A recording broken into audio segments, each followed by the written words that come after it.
Ano? Di pa kayo nainitan? Ha? Kain lang kayo ng kain? Ito kasi yung mga kalabaw na to mga boss. Kapag itinali mo na para kumain, inahiga lang. Hindi naman kumakain. Kapag dadalhin naman sa tubugan dahil mainit na, ayun saka sila na kumakain ng marami. Ayan o, kanina pa yung kumakain dyan. Simula nung umalis ako.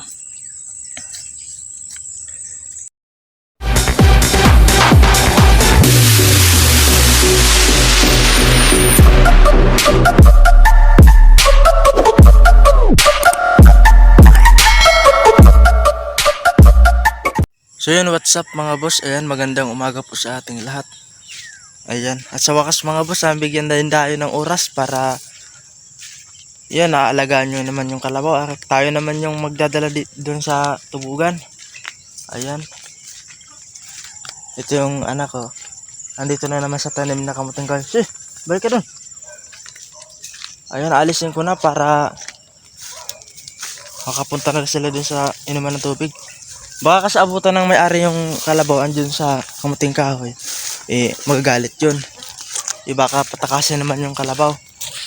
So ayun mga boss, tanggalin ko lang tong tali para madala na natin doon sa tubugan at saka makainom na sila. So ayun mga boss, bala natanggal ko na yung kalabaw sa pagkatali.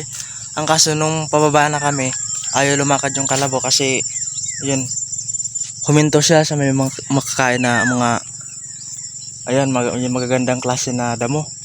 Ayun. Kaya yung tinali ko na lang siya dyan. Ayun, sigurong uminom pa. Kaya dyan, ilalagay ko muna siya dyan. Kasi ayaw naman kasi lumakad. Yung anak naman, ayan, andi sa mga tanim.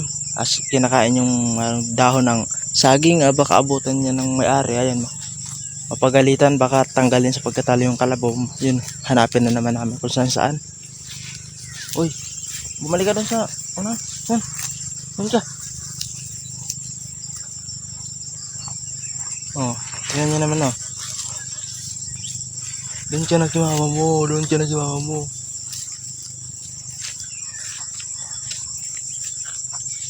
Ayun, kinakain niya yung mga ubos ng dahon ng saging. Pag naabutan niya sigurado.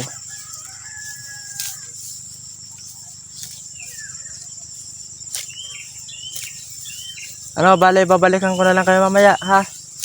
Dadalhin ko kayo dun sa tubugan mamaya. Diyan ka muna. Ayaw mo naman lumakad eh.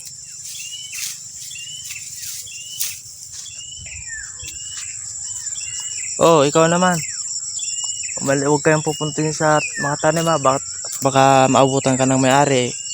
Baka may gawin sa'yo ng masama. Diyan ka lang sa daan. Kainin mo lang yung mga damo dyan sa daan na tumutubo.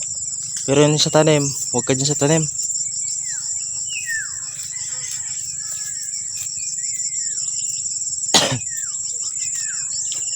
kasi dito mga boss, pahirapan talaga makakuha ng makakain ng kalabaw. Kasi yun na nakaraang kong vlog, yun, pinakita ko sa inyo yung nasunog na dapat sana kainan ng kalabaw yun. Nasunog. May sununog ng may-ari ng mga tanim na to. Kaya yun siguro binabawian sila ng kalabaw. Oh, tingnan nyo naman oh. Tumakbo na naman sa mga tanim, bali-bali yung mga naapakan. Sobrang ganda ng panahon oh.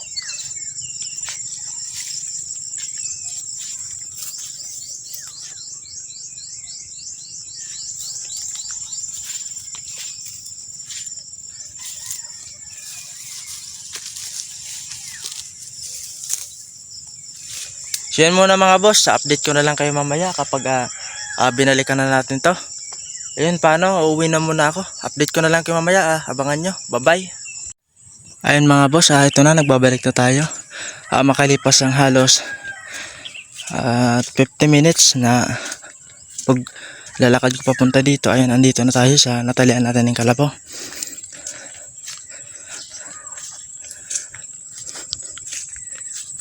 Ayan.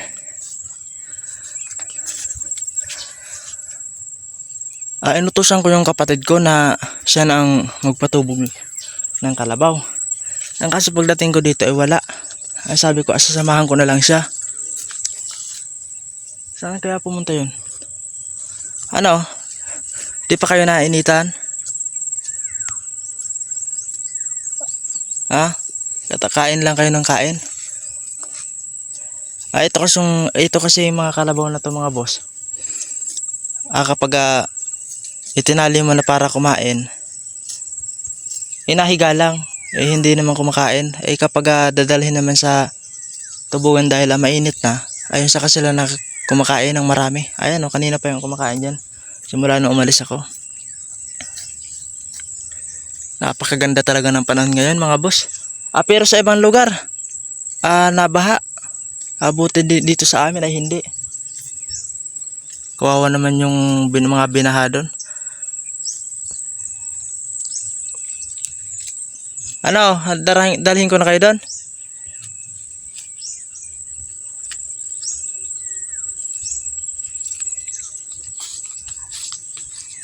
Ayan, dahil mainit na, ako na lang magtatali ng kalabaw na to. Ayan, kasi yun, may gagawin pa naman ako. Ayan mga boss, dumating na yung kapatid ko. Asan ang pinadala ko ng kalabaw? Ayun na. Di pala alam nyo kung saan nakalagay yung kalabaw. Kaya yun, andito ako sa baba. Siya naman sa taas. Kaya siya na lang ang pinadala ko ng kalabaw.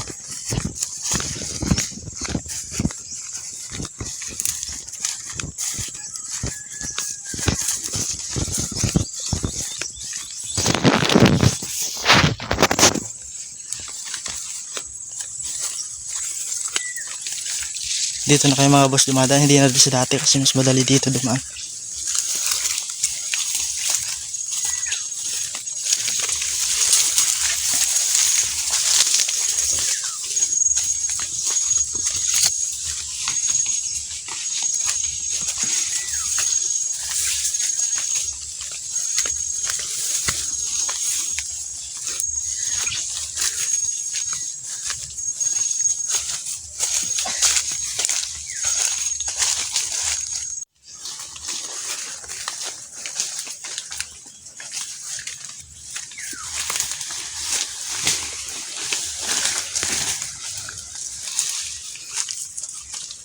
Ano?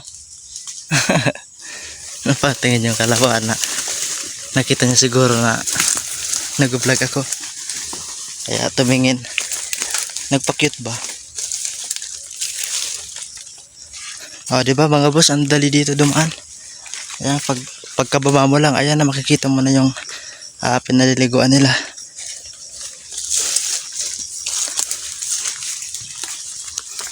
Ayan, ang kaso mga boss, baka sa summer wala yan ng tubig kasi nahuhubasan yan. Nawawalan yan ng tubig. Kaya inom ng dalawa ng tubig.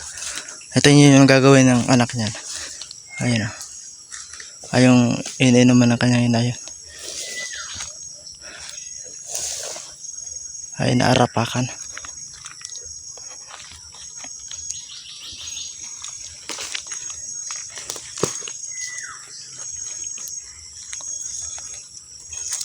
Alam mo, dyan naman dyan may gako daw sa may pako. Isagad mo lang ang lubid.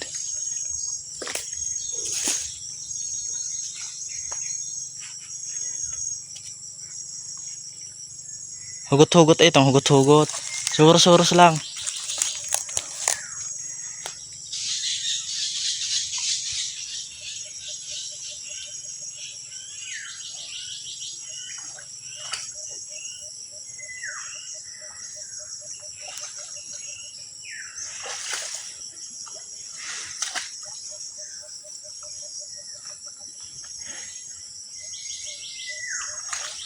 Inalag mo sa pako. Tingnan nyo na ang ginagawa. Yan ang ugali ang kaambas na nag-iinom ang inakang tiglulukuhan. Hararam ka dyan di man hababaw.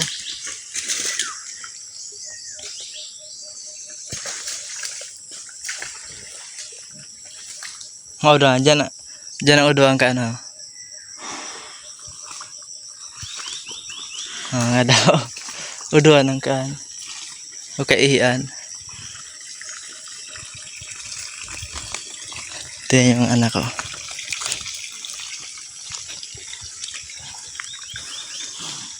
Ano?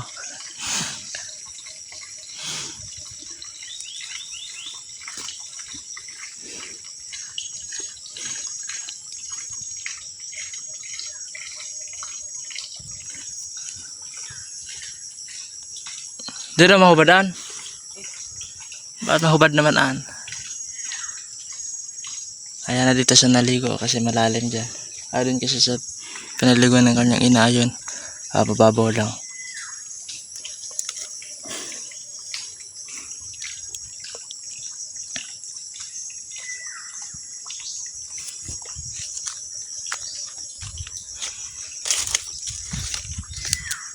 Sa?